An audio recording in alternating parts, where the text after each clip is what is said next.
Hello again and welcome to the AMSYS Training Bootcamp video podcast. Today I'm going to demonstrate to you how easy it is to install Windows XP onto your Intel Macintosh. If you have any suggestions for future podcasts, then please feel free to contact us at podcasts@amsys.co.uk. Now let's begin by taking a look at a few prerequisites for the Windows installation. You're going to need an Intel Mac, obviously, the latest firmware installed on your machine, and at least Mac OS X version 10.4.6. Around 5 GB of free hard drive space, a blank recordable CD, and a licensed copy of Windows XP. The steps that we're going to take will be to install the Bootcamp Assistant, then burn a driver's CD for Windows and partition the hard drive, and then finally install Windows XP. And it's these steps that we're going to take a closer look at. To start off, double click on the Bootcamp package installer that you've downloaded from the Apple website. After the installer launches, click through the screens accepting the end user license agreement, selecting your target disk and authenticating along the way. The program installation should then commence and hopefully only take a few seconds. The next step is to set up your Macintosh to accept the Windows installer. You will find the installer in your Utilities folder, which you can get to through your Applications folder.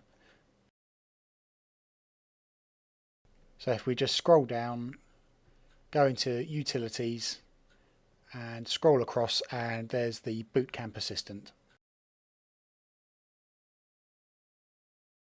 After launching the program, you'll be presented with a warning advising that this is only available on a trial basis. Just dismiss the message by clicking OK.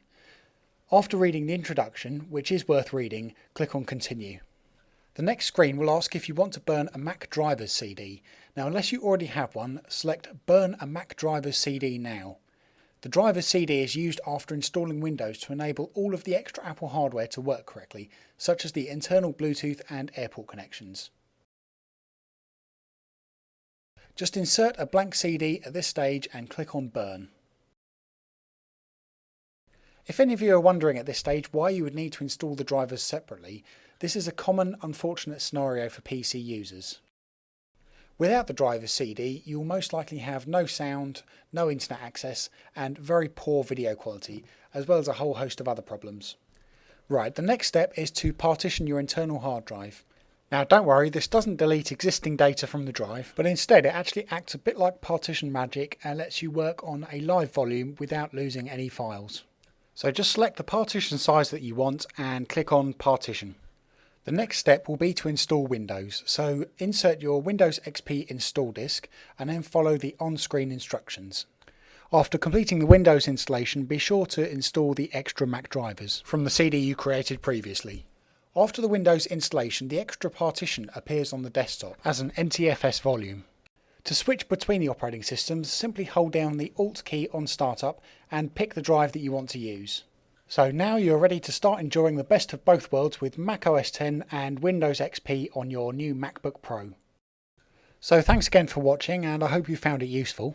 Whilst you're waiting for our next podcast and wondering what other training courses AMSYS has to offer, why not visit www.amsys.co.uk/training. where you'll be able to find a full list of Apple leader-led training courses. Thanks again, and I'll see you next time.